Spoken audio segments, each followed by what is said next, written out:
नमस्कार, मी प्रतिभा चंद्रन आणि तुम्ही बघत आहात नवराष्ट्राचा विशेष कार्यक्रम centre point with doctor Uday Nirgudkar. आणि आज आपण ज्या विषयावर बोलणार आहोत तो विषय अतिशय महत्वाचा आहे. सर्वात पहिल्यांदा सर तुमचं खूप मनःपूर्वक स्वागत शोवर. आणि नमस्कार. आपल्या शोला जो रोजचा प्रतिसाद, नमस्कार, रोजचा प्रतिसाद मिळतोय तोही वाखाणण्याजोगा आहे. अनेक मुंबईतल्या लोकांनी काल कळवलेलं आहे, ठाण्यातल्या खास करून, की काल तुमचं एक अतिशय चांगलं व्याख्यान झालं आणि त्या व्याख्यानाबद्दलच्या असंख्य प्रतिक्रिया हो. ज्या आहेत त्या फोनवर सुद्धा आलेल्या आहेत. आणि तिथे पण अनेकांनी आजचा जो नवराष्ट्र, विषय, हो सर, आपण नवराष्ट्र चॅनल पाहतोय हे आवर्जून अनेकांनी सांगितलं. त्यामुळे it's a coordinated team effort and yes, good. चांगलं वाटतं, लोकांना आपले कार्यक्रम आवडत आहेत, त्यातून काही जनप्रबोधन होतंय. And that's the job of media in my opinion. Absolutely. Sir, एक महत्वाचा कळीचा प्रश्न आणि कळीचा मुद्दा असा की आपण पंतप्रधान नरेंद्र मोदी जेव्हापासून केंद्रात सत्तेवर आले तेव्हापासून सातत्याने त्यांचा लोकांशी संपर्क, त्यांची वाढती लोकप्रियता, देश विदेशातली लोकप्रियता हे सगळं बघितलं. पण या आंदोलनामध्ये ज्या पद्धतीच्या प्रतिक्रिया एका अर्थाने जेनझी मध्ये किंवा जे तिथे आंदोलनामध्ये होते त्यांनी दिल्या, त्या एवढा राग, एवढी तीव्र, ज्याला म्हणता येईल तिरस्कार, असा का दिसून आला? एक लक्षात घ्या, तुम्ही आम्ही मोदींच्या आधीची राजवट पाहिलेली आहे. तुम्ही नरसिंहरावांचं सरकार बघितलंय, तुम्ही व्ही पी सिंगांचं सरकार बघितलंय, तुम्ही बोफोर्स पाहिलेलं आहे. लहानपणी आपण असताना आपण आणीबाणी काय ती पाहिली. आणीबाणीच्या सगळ्या भीषण गोष्टी आपण अनुभवलेल्या आहेत. आपण 91च्या 92च्या आधीचं जे नकारात्मक युग होतं, नाही रे युग होतं, रेशनिंगचं युग होतं, स्कूटर बनवणारी एकच कंपनी, एअरलाईन एकच, हे सगळं आपण पाहिलेलं आहे. आणि भारत हा थर्ड वर्ल्ड कंट्री होता. आम्ही परदेशात जायचो, आमचे राष्ट्रप्रमुख जायचे, ते कटोरा घेऊन जायचे, भीक मागायला जायचे. Indians were not looked after. परदेशी जायचं झालं तर तुम्हाला अतिशय लिमिटेड असं फॉरेन एक्सचेंज मिळायचं. माझी पहिली फॉरेन टूर होती, आता मुलाला सांगून विश्वास पटणार नाही, 6 महिन्याच्या टूरसाठी मी फक्त $600 $800 घेऊन जाऊ शकलो होतो. आज तेवढे डॉलर मुलं तिकडे दिवसाला खर्च करतील, तुम्हाला सांगतो. त्यामुळे ते जे नकारात्मक, नाही रे, आणि एका निद्रिस्त भारताचं रूप होतं ना, आणि त्यावेळेला ते जे प्राईम मिनिस्टर होते, 1952 ते 1990 पर्यंत दरडोई उत्पन्न दरवर्षी फक्त 1% वाढलं. पॉप्युलेशन 2.2% वाढली आणि अर्थव्यवस्था 3.3% वाढली. जेव्हा संपूर्ण आशिया 4.5% वाढत होता. आणि ज्या इकॉनॉमीचा आज आम्हाला इकॉनॉमिक मिरॅकल्स म्हणून सांगितले जातात, त्या म्हणजे जर्मनी, जपान, जे आपल्याबरोबर दुसरं महायुद्ध, आपण जेव्हा स्वतंत्र आलो तेव्हा दुसरं महायुद्ध झालं होतं, त्या दोन्हीमध्ये ते बर्बाद झालेले देश होते. आणि ते या 40 वर्षामध्ये जवळपास 6.5 ते 7% वाढले. आणि 70च्या दशकापासून चीन 9.5% वाढला. आणि म्हणून आमच्याकडे एवढी परिस्थिती भीषण होती, आणि ती आजही आहे. आमच्या एवढंच कम्पॅरेबल पॉप्युलेशन चीनमध्ये आहे. त्या चीनमध्ये 20,000 विद्यापीठ, आमच्याकडे 1100 विद्यापीठ आहेत. मी अशी असंख्य आकडेवारी तुम्हाला देऊ शकतो, आणि ही आकडेवारी आहे. हे काही मी तुम्हाला परसेप्शन किंवा माझं मत सांगत नाहीये. 90च्या दशकानंतर इथे आय टी इंडस्ट्री आली, काट टाकली, आणि त्याच्यानंतर आपल्या अर्थव्यवस्थेनं 3.3, 4.4, 5.5 वगैरे असा, पण तरी देखील एक राष्ट्र म्हणून, आपण एक सशक्त राष्ट्र म्हणून, आंखों में आंखें डाल के घर में घुस के मारे, असर्टिव्ह ज्याला आपण म्हणतो, अशा प्रकारचा की आमचा धाक आहे. कुठल्याही प्रश्नावर जगात आम्ही काय म्हणतो हे बघायला लोक उत्सुक असतात. अशी रांग लागते आय टी इंडस्ट्रीतले किंवा इतर सगळे इथे गुंतवणूक करायला, असं कधी दिसत नव्हतं. ते या 10-15 वर्षात दिसायला लागलं. आणि ही जी जनरेशन आहे ना एक मोठी, हा भारताचा सगळा प्रवास तुम्ही आम्ही पाहिलेला आहे. आपल्या आधीच्या पिढीला तर हे सुद्धा भाग्य नाहीये. ह्या एका large section of youth, they have not seen anything apart from Narendra Modi. त्यामुळे त्यांचा जो राग आहे, त्यांची जी एन्झायटी आहे, त्यांची हुरहुर आहे, भविष्याविषयीची चिंता आहे. लक्षात ठेवा, fear of death is not dangerous. Death is not dangerous. Death is not fear danger. Of death is more. Death is not dangerous. Fear of death is more dangerous than the death. Correct.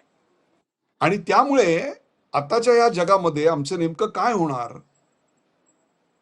आणि मी जर 10 वर्ष प्रयत्न करतोय आणि त्या परीक्षेचा paper leak होतोय, आणि त्यात पुन्हा मला असं वाटतं मी डॉक्टर व्हायला पाहिजे, पण माझी क्षमता आहे का याचा मी विचार करत नाही. मग क्षमता नसण्याचं खापर आम्ही दुसऱ्यावर फोडतो आणि मग त्यात जो तो पेपर लीक झाला असेल तर मग ते एक मोठं कारण मिळतं. And then the large section of the society ही फक्त मोदी सरकार बघत आलेली आहे. त्यांचा जन्म 2010, आपली जी जनरेशन आहे त्याला बूमर्स म्हणणार. 1960s अँड 70s 75 मध्ये जन्माला आली. ही जी जनरेशन आहे आत्ताची, ही अल्फा जनरेशन सुद्धा नाही, त्याच्या पलीकडची किंवा त्याच्या नंतरची आलेली जनरेशन आहे. त्यामुळे ज्यांच्याकडून ते अपेक्षा बाळगतायत त्यांनाच ते गुन्हेगार ठरवतायत.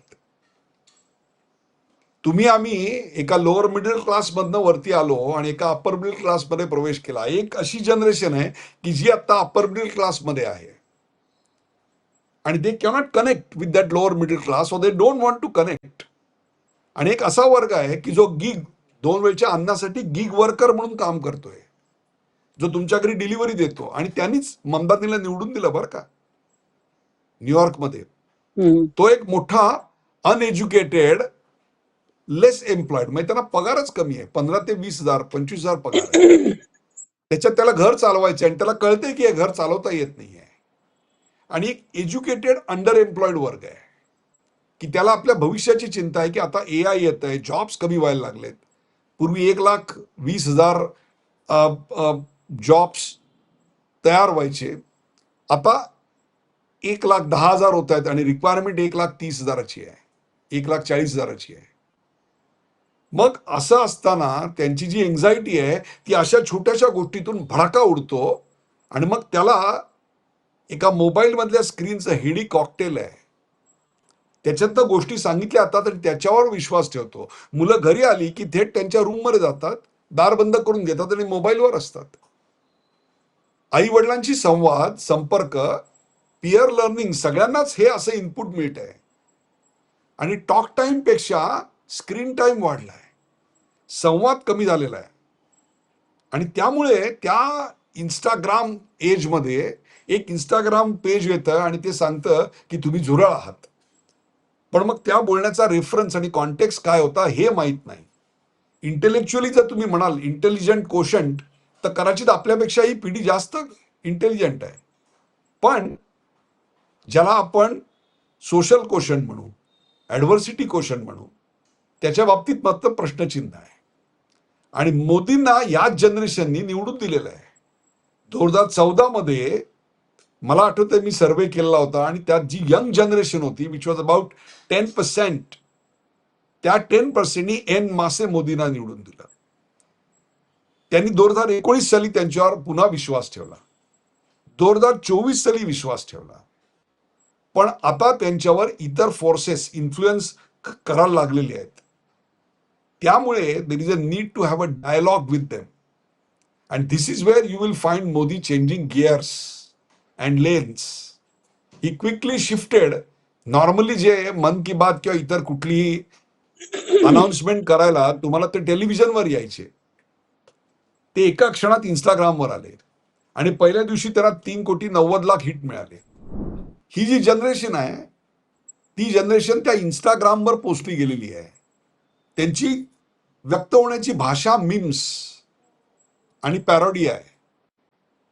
सहमतीपेक्षा प्रश्न विचारण्यावर आणि प्रश्न विचारण्याचा अधिकार गाजवण्यावर त्याला जास्त आनंद आहे. आदेश पाळणं यापेक्षा प्रश्न विचारणं आणि बंडखोरी करणं ऑप्शन बघत आलेले आहेत. त्यामुळे त्यांना असं वाटतंय की जे आत्ता चाललंय त्यालाही एक ऑप्शन आहे आणि तो ऑप्शन मीच आहे असं वाटणारा एक वर्ग निर्माण झालेला आहे. आणि त्याला बरोबर फ्लेअर अप जर कोणी केलं असेल तर ते आत्ता आम आदमी पक्षाचा जो नवीन अवतार आहे त्यांनी केलेला आहे. म्हणून मोदींनी quickly he change gears and went to Instagram, knowing fully well that he will be mocked, he will be ridiculed, पण तरी त्यांनी एक रिस्क घेतली. Because that's the last chance to communicate with them. त्यांच्याबरोबर संवाद हा एकच मार्ग आहे आणि संवाद नाही साधला तर आपल्याकडे नेपाळसारखी परिस्थिती होईल. Thankfully we have a prime minister who can communicate very well. आणि त्यामुळे त्यांचा ग्राउंड टच गेलेला आहे किंवा तरुणाईशी संपर्क संपलेला असं नाही. आतापर्यंत ते तरुणाईशी कनेक्ट व्हायला जे माध्यम वापरत होते ते आता बदलावं लागणार आहे. संवादाचा स्तर अधिक वाढवावा लागणार आहे. आणि ठोस काय केलं ह्याचे पुरावे द्यायला लागणार आहेत. मग ते 47 लोकांना बडतर्फ असेल, फास्ट असतील, एनटीएचा पुनर्गठन असेल, किंवा या सगळ्या टेस्टिंगसाठी हाय टास्क फोर्स जी अपॉइंट केली नंदन नीलकेणींची ती असेल. Now this is something which is required by the students. Sir मला 95-96चा काळ आठवतो, जेव्हा अटलजी पंतप्रधान पदाचे उमेदवार गांधीजींची रथयात्रा होती आणि त्या ठिकाणी एक संपादकीय मंडळाने आम्ही ज्या ठिकाणी आधी काम करत होते मी तिथे त्यांची होती. विचारण्यात आलं होतं की सब दुनिया आपके भाषण की कायल है, आप किसकी सुनना पसंद करते हो. आणि अटलजींनी ते म्हणाले होते, मैं जनता की सुनता हूं. मला वाटतं, तुम्हाला असं वाटतंय का सर की मोदींना अटलजींचा तो एका वाक्यातला मंत्र आता अधिक सजगपणे ऐकायला लागणार आहे? ऍब्सोल्युटली. याचं मी तुम्हाला एक उत्तम उदाहरण देतो. अमेरिकेच्या राष्ट्राध्यक्षाचं आत्मचरित्र आहे. आता अमेरिकेचा राष्ट्राध्यक्ष ही कदाचित जगातली सर्वात मोस्ट पॉवरफुल पर्सनॅलिटी. त्या आत्मचरित्रामध्ये जी अर्पण पत्रिका आहे ती अर्पण पत्रिका फार महत्वाची आणि आजच्या राजकारण्यांसाठी एक आदर्श आहे त्याच्यामध्ये. आणि त्याच्यात असं दिलेलं होतं की अमेरिकेचा राष्ट्राध्यक्ष म्हणून रोज हजारो आवाज माझ्या कानावर आदळतात आणि मला सांगतात की मी योग्य रस्त्यावर आणि योग्य दिशेने आहे, मी सर्वोत्तम आहे. पण एक क्षीण आवाज जो माझ्यापर्यंत पोहोचू शकत नाही तो मला सांगत असतो, Mister President you are wrong and you are not the best. त्या एका क्षीण आवाजाला मी हे माझं आत्मचरित्र अर्पण करतोय. मोदींनी हे क्विकली लर्न केलं आणि ते अडॉप्ट केलं. त्यांनी एक मीडिया, त्यांनी एक डायलॉग प्लॅटफॉर्म तयार केला. पण भाजपच्या केडरला हे कळलंय का याविषयी माझ्या मनामध्ये शंका आहे. कारण त्याच्याच बाजूला कंगना राणावतचं एक वाक्य आहे की हे सगळे गटरची झुरळ आहेत, त्या मुली कुटुंब चालवायला सक्षम नाहीत वगैरे वगैरे. Don't ridicule them, don't hate them, understand them. त्यांना समजून घ्या, त्यांची एन्झायटी समजून घ्या. आणि त्याच्याकरता तो डायलॉग पाहिजे आणि लिसनिंग ॲबिलिटी पाहिजे. The best quality of a politician is that he has to be a good listener. आणि त्यामुळे हे असं ट्विट करणं आणि लगेच पीसी घेणं ह्याच्या पलीकडे आता राजकीय आयुष्य जायला पाहिजे. पण बीजेपी केडरला हे आपल्या पंतप्रधानाकडून शिकता आलं तर बरंच काम सोपं होईल. एक तुम्हाला सांगतो, आता काय मार्केट करायला पाहिजे होतं ते म्हणजे मोदींनी ताबडतोब संवाद सुरू केला. त्याही पेक्षा सुद्धा सरकारने ज्या स्टेप्स उचलल्या आणि त्याच्यातनं काय होऊ शकतं या स्टेप्स, की ठीक आहे तुम्ही आम्हाला तुमची बाजू समजावून सांगितली, आम्ही ती शांतपणे ऐकली. काय कोणाला हटवायचं होतं ते हटवलं, ठीक आहे. अब रात गई बात गई. अब बात करते हैं कि how your suggestions can help. जसे आता प्रेक्षक आपले बिभत्स जे सगळ्या गोष्टी आहेत, मोदींना आईवरनं बहिणीवरनं शिव्या दिलेल्या आहेत, मोदी अमुक आहे, मोदी तमुक आहे, सगळं आहे. मोदींनी एका गोष्टीचा उल्लेख केला का मला सांगा? आज हजारो लाखो मीम्स तुमच्या दिवंगत आईवरनं केलेले आहेत. वाटेल ते सॅनिटरी पॅड काढून दाखवलेली आहेत मोदींना. पण मोदींनी याचा एकाचा तरी उल्लेख केला का बघा? शांतपणे मोदी फक्त एकच करतायत, ते म्हणजे संवाद साधतायत. आणि तो संवाद मला आता भारतीय जनता पक्षाच्या केडरमध्ये दिसत नाहीये. ते अजूनही त्यांना टीका करायला बघतायत. टीका करायला ती राजकीय विरोधक नाही आहेत, समजून घ्या. ते राजकीय विरोधक नाही आहेत, तर ते तुमचे पार्टनर आहेत भारताच्या ग्रोथमध्ये. हा जेव्हा तुम्ही अप्रोच ठेवाल की दे आर मिसगाइडेड, मिसइन्फॉर्म्ड, म्हणजे कुठेतरी आपण कम्युनिकेशन मध्ये कमी पडतोय, हा जर अप्रोच असेल तर ही परिस्थिती सुधारू शकते. सर मग एक गोष्ट महत्वाची अशी आहे की मोदींनी लगेचच कोर्स करेक्शन केलं आणि ते त्याच सोशल मीडिया प्लॅटफॉर्मवर जाऊन लोकांशी बोलायला लागले. ग्राउंड रियालिटी पासच्या अधिक जवळ जाण्यासाठी आणि या तरुणाईच्या मनामध्ये काय आहे हे समजून घेण्यासाठी त्यांना आणखी काय करायला लागेल? आणि त्यांच्या पक्षाला आणखी काय करायला लागेल? आता हे बघा, आता ज्या विद्यार्थ्यांनी आंदोलनं केली, विद्यार्थ्यांना आज मिठीला धरलं जात आहे, त्यांना पोलीस बोलवत आहेत, फेशियल रिकग्निशन करतायत, त्यांना भीती वाटते की आपल्यावर FIR दाखल होईल. आणि एकदा FIR दाखल झाला की मग तुम्हाला कर्ज मिळाला प्रॉब्लेम, तुम्हाला पासपोर्ट मिळाला प्रॉब्लेम, तुम्हाला नोकरी मिळाला प्रॉब्लेम, कारण क्रिमिनल ट्रॅक रेकॉर्ड येईल. आणि हायकोर्टाने, सुप्रीम कोर्टाने पण काय सांगितलं की जे हार्डन क्रिमिनल्स आहेत, त्या हार्डन क्रिमिनल्सवर तुम्ही कायद्यानुसार कारवाई करा. परंतु जे ज्यांच्यावर कुठलाही गुन्हा दाखल नाही आहे पण ते एज्युकेटर्स आहेत, ठीक आहे, त्याने अश्लील मीम्स केले असतील, शिव्या घातल्या असतील, अमुक गोष्टी केल्या असतील, त्यांना आणि जे एज्युकेटर्स आहेत या दोघांमध्ये फरक करूया. आज दुसऱ्या दिवशी देवेंद्र फडणवीस यांनी ताबडतोब सांगितलं की ज्या विद्यार्थ्यांवर गुन्हे अशा प्रकारचे दाखल झालेले आहेत ते ताबडतोब मागे घेतले जातील आणि त्याचा कुठलाही आम्ही त्यांच्या करिअरवर परिणाम होऊ देणार नाही. आज भाजपच्या सर्व आमदारांनी ही गोष्ट ट्विट करायला पाहिजे होती, ही गोष्ट इंस्टाग्रामवर टाकायला पाहिजे होती, याचे छोटे छोटे रील्स बनवून टाकायला पाहिजे होते आणि आपल्या गावामध्ये जाऊन ते कम्युनिकेट करायला पाहिजे होतं की बाबा तुम्ही घाबरू नका, ठीक आहे, तुम्ही आमच्या विरुद्ध बोललात, we accept it, we learn from it, no you also listen to us, की आम्ही तुमच्या कुठलीही कारवाई, उलट तुम्हाला एक पार्टनरशिप या देशाच्या निर्मितीसाठी तुम्हाला हात देतोय. एक लक्षात घ्या मोदींचं मोठेपण, कोणाची बाजू घ्यायचा विषय नाहीये इकडे, पण ज्यांनी इतकं घाणेरडं तुमच्यावर टीका केली त्याच्याविषयी एक शब्द नाही, यालाच म्हणतात ग्रासरूट मधून वर येणं. आणि मोदी निवडून आलेल्या कंगना राणावत त्यांना गटारातलं झुरळ म्हणतायत. या अशा महिला घर चालवू शकतात का? This is not the way to communicate with youngsters. त्याऐवजी मोदींनी ही जी स्टेप्स उचलल्या त्या जर कम्युनिकेट केल्या असत्या आणि सांगितलं असतं की you are separate than the educators, you are honest, तुमच्या मागे उभं राहून काही माणसांनी हातात दगड घेतले, कायदा हातात घेतला आणि तुम्ही तुमचा जो आता भूमिका मांडलीत ती मिसइन्फॉर्म्ड होती, चुकीच्या माहितीवर आधारित होती. कुठेतरी आम्ही कम्युनिकेट करायला कमी पडलो असू, let's communicate with each other.